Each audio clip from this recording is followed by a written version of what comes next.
Hello and welcome to the podcast. I'm Karen Weaver. Today we're joined by two veteran college presidents with deep ties to athletics and higher education. Dr. Michael Nietzel led Missouri State and oversaw the construction of an 11,000-seat the JQH Arena while he was there. Prior to Missouri State, he was the provost at the University of Kentucky. He is a Forbes senior contributor and covers the fast-changing world of higher education. Mike, welcome to the podcast. Thank you, Karen. Good to be with you. Dr. Chuck Ambrose served as the chancellor of Henderson State University and the president of the University of Central Missouri. He also served as president at Pfeiffer College, and I believe you were the youngest president in school history, if I'm not mistaken. Not Chuck was- anymore, Karen. So Well, that's true. This does happen. Chuck was a three-time All-Southern Conference soccer player at Furman, and he chaired the NCAA Division II President's Council. He is currently a senior educational consultant for Husch Blackwell. Chuck, welcome to the podcast. thanks, Karen. We've looked forward to the conversation. Me too. You both co-authored the recently released No Confidence When College Faculty Turn Against Their Presidents, published by Johns Hopkins University Press in April. It is the first comprehensive analysis of faculty no-confidence votes in higher education. Then, for Times Higher Education, you both co-authored an article that summarizes your book's premise well.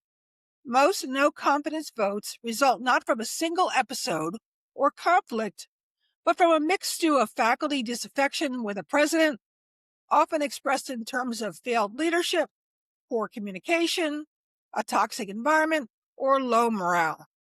One senior faculty member who participated in a recent no-confidence vote at a major private university described it as arising from a pick your grievance menu of complaints. So, Mike, let's start with the basics. What is a no-confidence vote and how does it develop? Well, a no-confidence vote is a formal way for a representation of the faculty to express their disapproval of an administrator. Now, typically that's a president or a chancellor, although you can have no confidence votes in deans and provosts and governing boards. Okay. It's derived from a parliamentary predecessor where it's a way for parliaments in parliamentary form of government for them to remove a leader. In higher education, it doesn't carry that kind of formal consequence. It's a vote expressing the belief of the faculty or some other group, but it does have consequences. It's often described as a symbolic measure. We found that while it may be symbolic, it also has consequences because in most cases, the target of a no confidence vote, if it's a president or chancellor, leaves that office within a year of the vote. They may attribute it to other reasons, but it's consequential nonetheless. That's how we defined it, a formal process in which a faculty body registers their objections to the leadership of the institution. Okay, and staff can't do this, right? They're not part of the shared governance model, right? Well, staff can do it, and sometimes they do participate in the vote. In our book, we limited it to situations in which it was a faculty body or largely a faculty vote that was polled. But yes, students can vote there. A student government association can vote no confidence in a leader. It doesn't carry the same seriousness, we think, that a faculty vote does. That's why we focus on faculty votes, and we focus it largely on American institutions as well. Okay. Chuck, I know you both did a lot of research on no confidence votes in preparation for this book. What were some of the things that stood out to you as you gathered that data?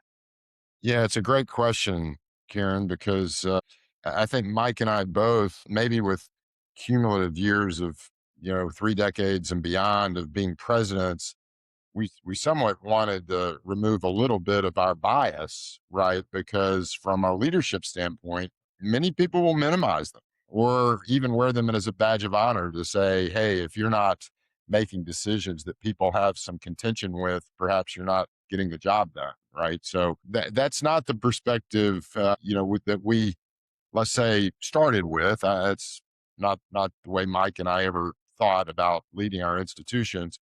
But at the same time, Karen, we really wanted to remove any positional bias, right, that we have made carry, and we did. Wow. I think, if anything, the engagement that we had with faculty leaders who had been involved in the really struggle, right, Mike, on a personal and professional level, a cultural level, even a structural level of how to actually serve their institutions best, took them very seriously. And we learned a lot about probably a different perspective on faculty culture, you know, those that will somewhat mobilize and maybe even activate on any issue, right? We may know who those faculty are.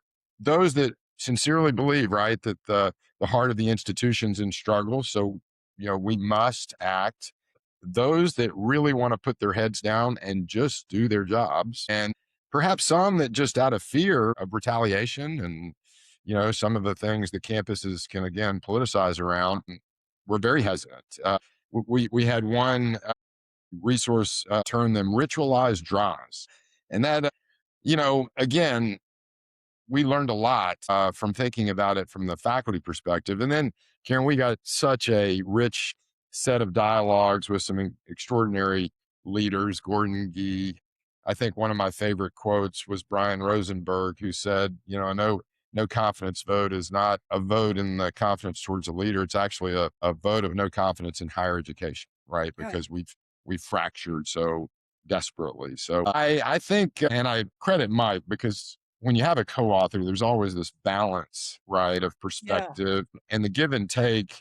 I think we both left the project feeling very differently, and perhaps a certain sense of broadening with our recommendations.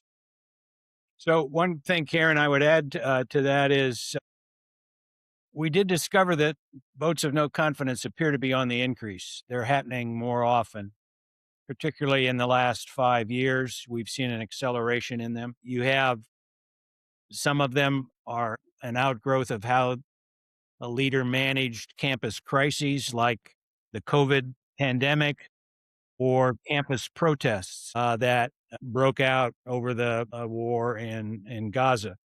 Yes. But what we, I think, found was the most common category were disputes over finances and how an administrator decided to take the lead in reducing a budget deficit or attempting to do that. Mhm. That was often met with objections from faculty, both because of what they thought was a failed process, and in some cases because of what they thought was a unnecessary action to reduce academic programs or faculty or staff. So, of the roughly 75 cases that we looked at in some detail, we did notice that they're on the rise, and that has obviously consequences not just for those institutions, but as Chuck suggested, for higher ed in general. I'm so glad you brought that up. I think finances are going to increasingly be a real stress point, and that's the reason when Chuck and I talked earlier, I said, we really should talk about this in relation to athletics because the decisions that campuses are making right now could fundamentally alter their financial trajectory if it's not the right decision. And in this environment that's so volatile, legally, financially, in terms of media appearance, that type of thing, it is really easy for a board or a group of presidents to decide, well, if we just get this one right, we'll be okay. And that decision can turn on a dime when the structure changes again. Did you find any in your research, any cases of where a no confidence vote happened because of athletics and finances?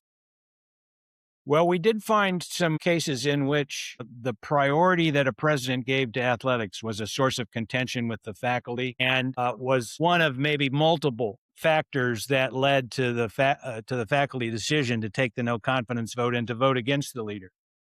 Frankly, the timing of the book was such, Karen, that I think the rise that we're likely to see in no confidence votes involving athletic spending is that rise is yet to come, I think. Mhm. Our book was completed about a year ago, and so we hadn't really started to see what you're now, I think, going to find more and more often, which is that faculty are going to push back on the deficit spending that big time athletics, Mhm. not just at your Power 4 or 5 conferences, but at smaller universities the deficit spending that requires. So I think it's going to be on the horizon as a major factor. Chuck, you want to build on that a little bit and talk a little bit about how presidents have either effectively or ineffectively communicated with faculty about athletic spending? Yeah, it's really interesting, Karen. Mike's got a little bit more firsthand experience with the University of Kentucky. Right.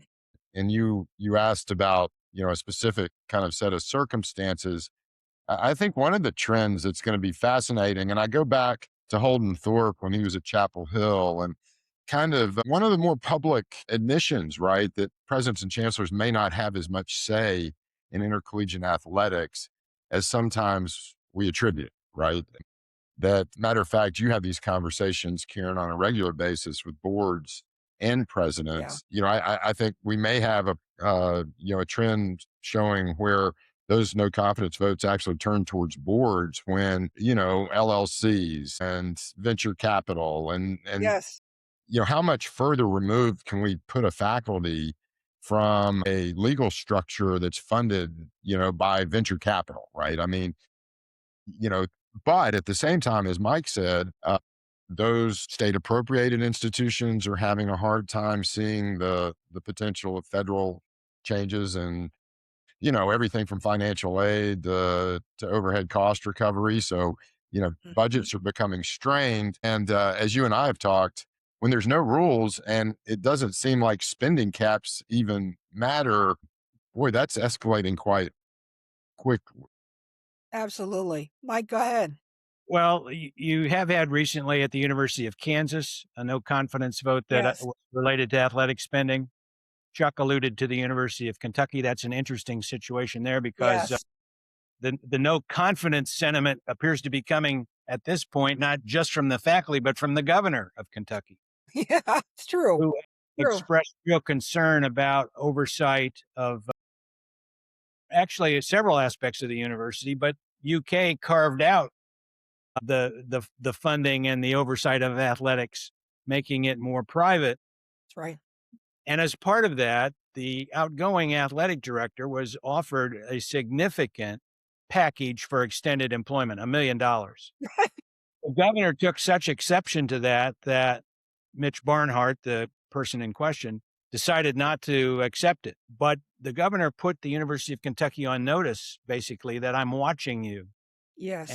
and how you make these decisions and what role the board plays in them. So I do think boards are going to be more closely scrutinized. Yes. At Michigan State, you see a board in turmoil, and again, a governor expressing significant concerns about the functioning of that board, which led to the departure of one more president at Michigan State. Now, that wasn't, I don't think, primarily due to athletic matters, but yeah, the boards will find, I think, more and more heat directed their way over a willingness, or maybe I should say, an unwillingness to put any kinds of limits on athletic spending. It's Yeah. unsustainable. And I got to believe that the faculty who are fully aware of their power of no confidence votes are going to be using that tool. But let me ask you something about that. Your book argues that no confidence votes have shifted from a last resort nuclear option to a routine tactical weapon, which I thought was kind of interesting. What's the single biggest factor driving that change? And do you see any parallels in how athletics related disputes between faculty administrators are escalating at this moment? Chuck, I'll take a first shot at it and then you can follow up. I think the biggest reason we see votes becoming more common, Karen, is the intersection of two factors. One is a tendency for presidents to short circuit shared governance when they need to make a fairly quick decision. That Yeah. may be how they handle a campus disruption or protest. That may be how they handle the campus closure associated with COVID. That could be how they respond to a rapidly developing budget crisis. So you have that on the one hand, and then you do have faculty who are becoming more willing to weigh in on contentious issues and flex what muscle they have as they perceive that their the traditional model of shared governance is weakening. We see this across a number of institutions who are either by law or by choice getting rid of their faculty senates. So the normal, less controversial mechanisms for debate and disagreement, as those are finessed or dissolved, we're seeing an increase in the willingness of faculty to basically go to that next step, which is to a much more public, a much more traumatic, much more embarrassing, frankly, step of voting no confidence. Yeah. Go ahead, Chuck. Yeah, and Karen, it's a little bit of a paradox, right? Because as Mike said, boards, especially those that have corporate board or corporate experience, look at shared governance. Auburn, for example, quite recent and quite publicized in regards to kind of removing the power. But the other element that Mike and I identified that's very pronounced is the presidential tenures following a no confidence vote are negatively impacted. Yes. And so, as much as we may think that shared governance is somewhat minimizing frequency and perhaps impact, there's a kind of a cascade effect that happens in the midst. I do think, Karen, it's important for us to um, think holistically about all of intercollegiate athletics and its impact on resources and somewhat governance, because it's easy to go to the highly publicized kind of P4 or 5 schools where again that evolution is going as far away from shared governance as you can get. Hmm. Absolutely.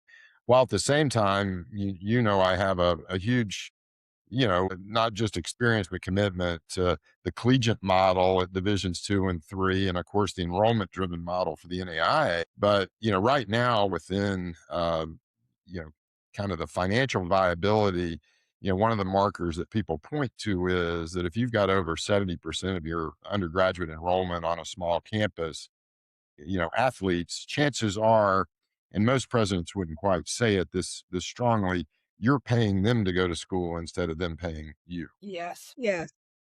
And as Mike and I identified in Colleges on the Brink, and it kind of again follows on to no confidence, there's a playbook, right? When the decisions and scarcity and restructuring is on the table, and that no confidence vote's quite prominent in the resistance, while at the same time, boards and presidents, are somewhat equipped. I was a very young, early in my career with a faculty chair that came in and said, with the level of change that I had already indicated was coming, say, well,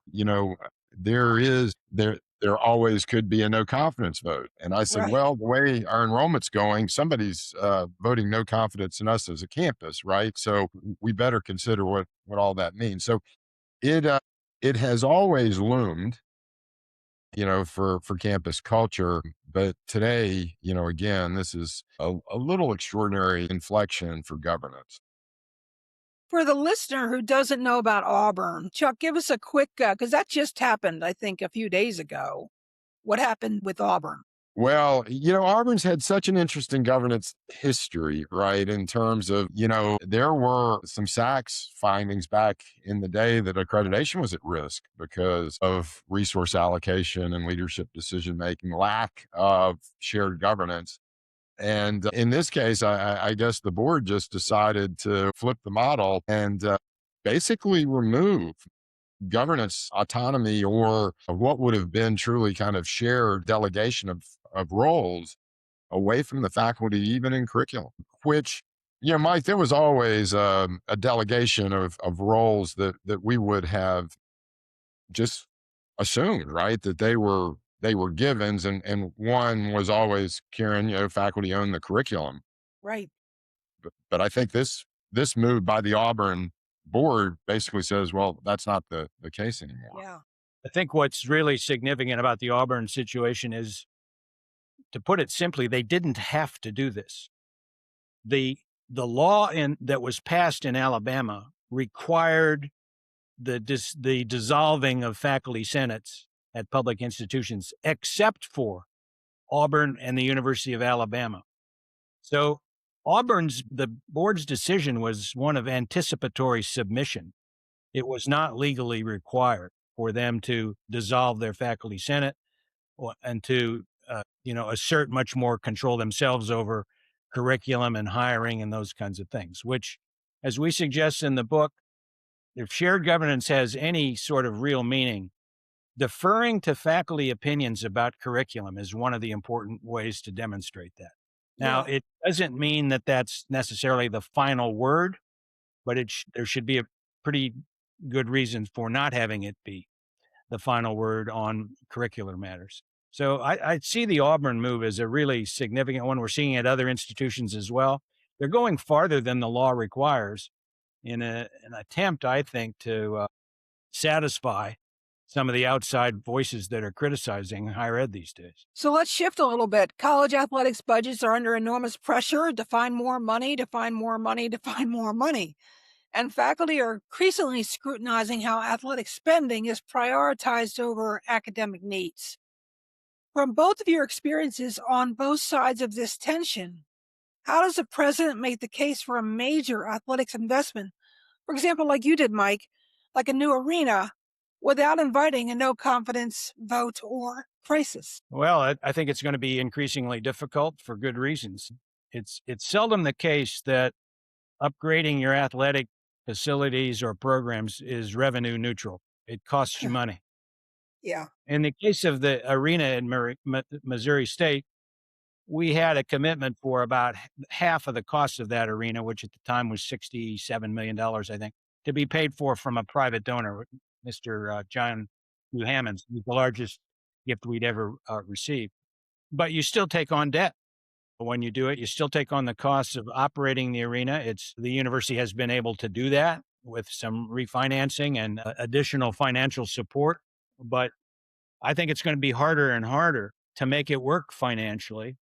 And yet, I will say that presidents face enormous pressure from their alumni and supporters to continue to feed the athletic appetite. So that's one reason I think you will see perhaps some faculty no confidence votes over this. It's a way to counter the pressure from the outside that presidents and chancellors feel to keep that athletic engine running. And Chuck, you served as the on the committee for the Division II NCAA athletics and the President's Council. Given how dramatically the landscape has shifted with NIL, conference realignment, etc., how do you think today's presidents have enough real authority over their athletic programs, or has that power effectively migrated elsewhere? Yeah, it's an amazing evolution, Karen, right? Because when Dr. Brand was president of the NCAA and we were kind of in the midst of the tug of war between the collegiate and the professional model, he would have said what kept him up at night was this capital debt question, the arms race on facilities, which has not slowed down because I can tell you as a Division I soccer player, some of the amenities that students have access to today just wasn't the case, right? But Yeah, that's true. that's not to say that a lot of this has not had tremendous benefit for student athlete welfare experience. But at the same time, you've got members of large conferences openly talking about perhaps the need for something other than the NCAA to actually govern the scope, right, of the business model. It takes me back to leaders of the Knight Commission early on, like Britt Kerwin and others, who were really trying to assert, right, a means by which presidents could still balance the athletic and the academic missions of the institution. One thing we hear very frequently, Karen, right, is losing a tax exempt status when, the revenue engine. But the one thing that's been a given about intercollegiate athletics through this more recent history is we will absolutely spend more than we bring in, regardless of what the revenue looks like. Uh, it used to be that there was 17, 18, maybe 21 members of the P4 that actually made more revenue than they spent. Hmm. But that list has far exceeded on their spend, right, than they're currently making. And I just wish we would get on with it, really, to be honest. If it's a professional model that's going to somewhat be segregated, it would be incredibly frustrating as a faculty member to have stagnant wages or lose research funding or have deferred maintenance while at the same time you're watching your institution fight, right, to make the football playoffs. Right. And Karen, there's the institutions within Division One, all of the mid to lower majors, and there's even institutions outside of Division One who still aspire to jump in, right? Yeah. To Oh, to yeah.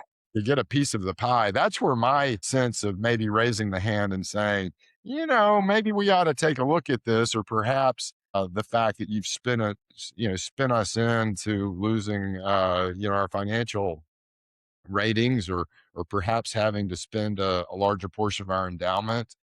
But more particularly, we just can't take care of the human factor, right, on wage and benefits to keep up with the cost of living today. These decisions are, every one of them are being watched, and appropriately so. I think there's a real conflict for myself with this topic because I personally favor some sort of model by which athletes are paid, college Mhm. athletes are paid. I think that's appropriate given the service they provide to the institution, the risks, frankly, that they take. They deserve some payment. Having said that, I don't think it's reasonable to have the quarterback be the highest paid employee of a university.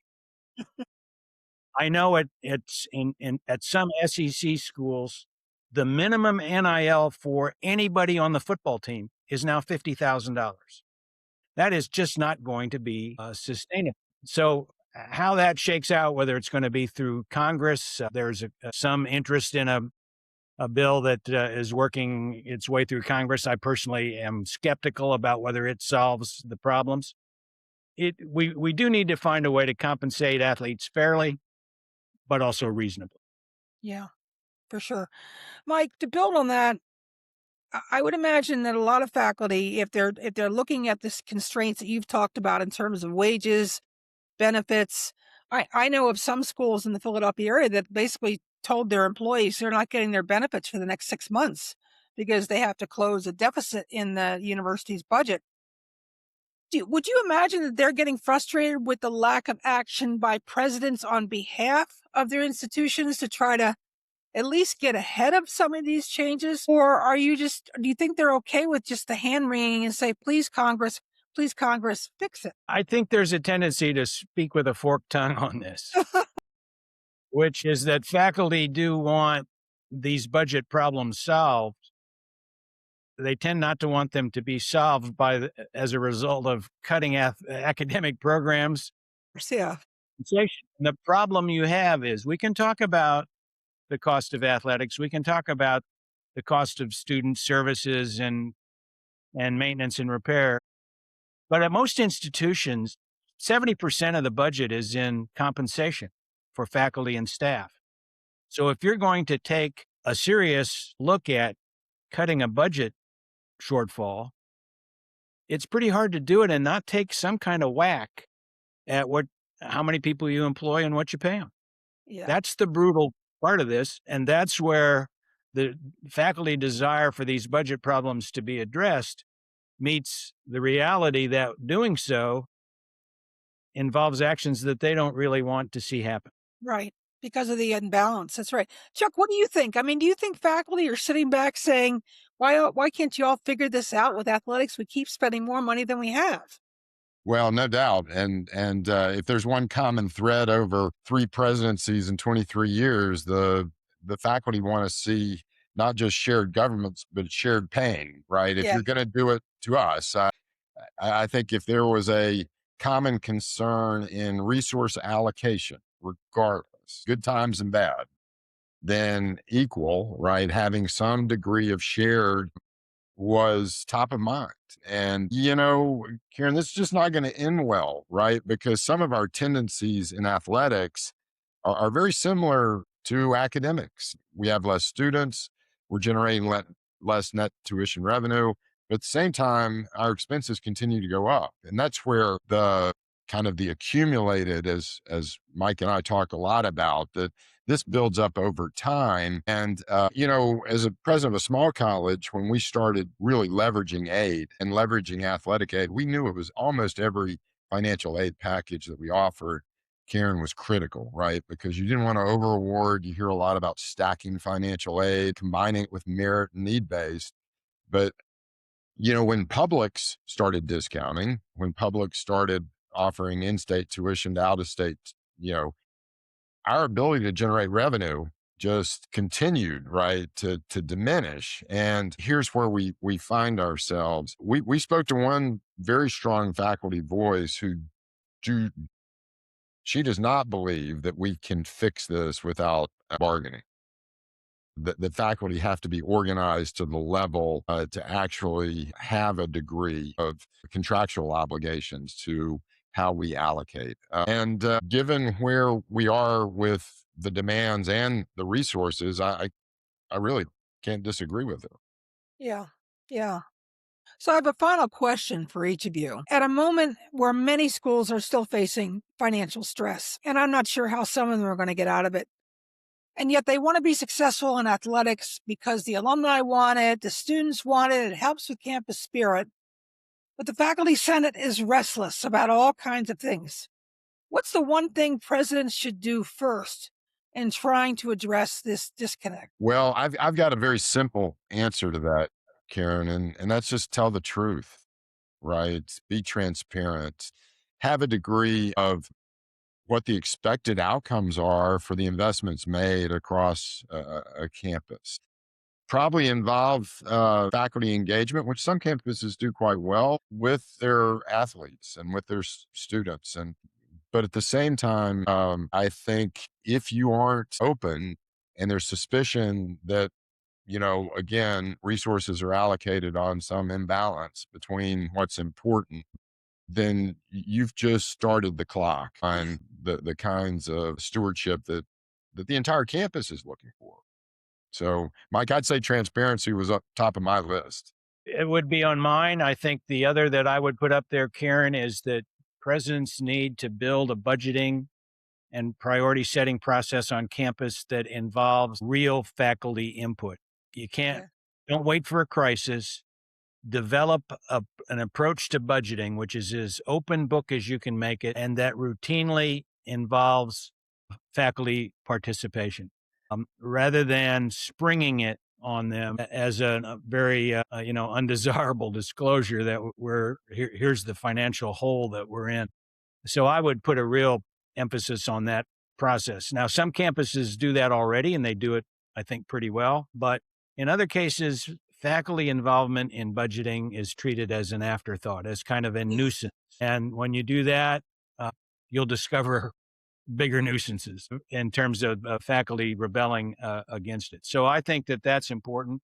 And then, of course, you got to communicate with your board about this. Yeah. The last thing you want to do is have them be surprised. So the transparency goes to certainly to the institution's faculty and staff and students, but it also goes to your boss, the board.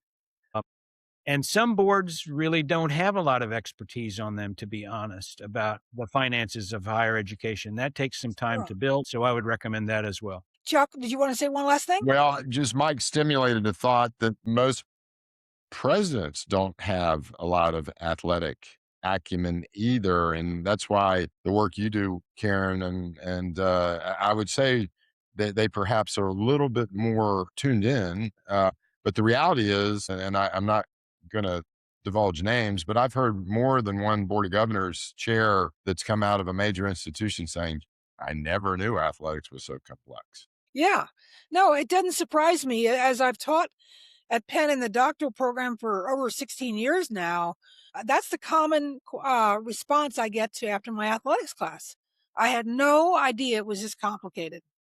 And we all admit that the academic side of things and the financial side of the house is very complicated in on university sides. But athletics has developed a level of complication that almost feels unmanageable. And so it can be very scary for faculty to feel like they don't understand what's going on, yet the money is disappearing. Yeah, and there were some. I mean, I'd love to just recognize people like Walt Harrison, who really was the academic champion of intercollegiate athletics, or somebody like Britt Kerwin, who was really Yeah. the governance champion. Michael Adams, who tried to hold together the big conferences and the NCAA. There's a lot of great presidents who Yeah. put their shoulder in, but it's as you recognize regularly through your scholarship, Karen, it's just getting harder. It really is. Well, gentlemen, I am so pleased that we finally got to have this conversation. Congratulations on the book. I encourage it for all kinds of folks, not only because it could happen to anybody, but because there are strategies that you offer that might short circuit that reactionary kind of decision making that can happen in a very stressful environment today. So thank you both for joining me today. I really appreciate it. Thanks again, Karen. We It was enjoyed it. great, Karen. Look forward to your book, and then we can share that with all the presidents who can, There we go. because it's what you need to know. That's right. That's right. Thank you both.